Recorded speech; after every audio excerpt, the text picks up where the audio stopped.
Alors, il y a plusieurs raisons pour ça. La première, c'est que il fallait faire, encore une fois, hein, pour que la questionnologie fasse sens, il faut qu'elle soit adaptée à des situations concrètes et donc spécifiques à chaque métier.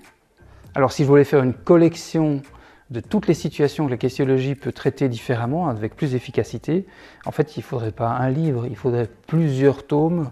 Enfin je veux dire, Harry Potter aurait peu de pages par rapport à ce qu'il faut mettre dans la questionnologie. Aujourd'hui la questionnologie, quand on additionne tous les contenus, c'est à peu près 38 jours de formation. Mais ça n'a aucun sens d'emmener un leader dans les jours dédiés à l'orientation scolaire. Si vous me suivez. De la même manière, il a bien fallu que je fasse un choix sur les contenus que je mettais dans un livre.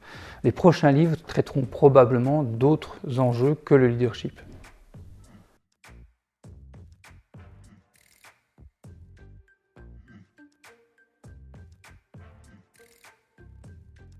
Pour répondre à une sensation personnelle d'urgence et de nécessité.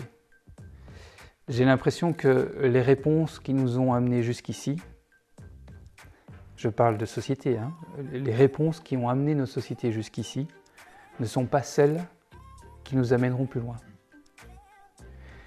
Et il y a dans cette énorme transition, tout le monde le dit, une énorme lacune de leadership. Il y a un vrai défaut, un vrai manque de leadership.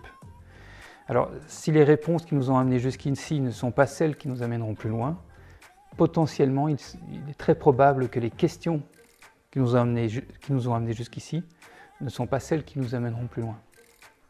Et donc, mon souhait le plus cher, là pour le moment, c'est d'aider rapidement à ces leaders à poser des questions qui amènent de nouvelles réponses, celles qui vont nous permettre de construire différemment l'avenir de la société, même peut-être de l'humanité.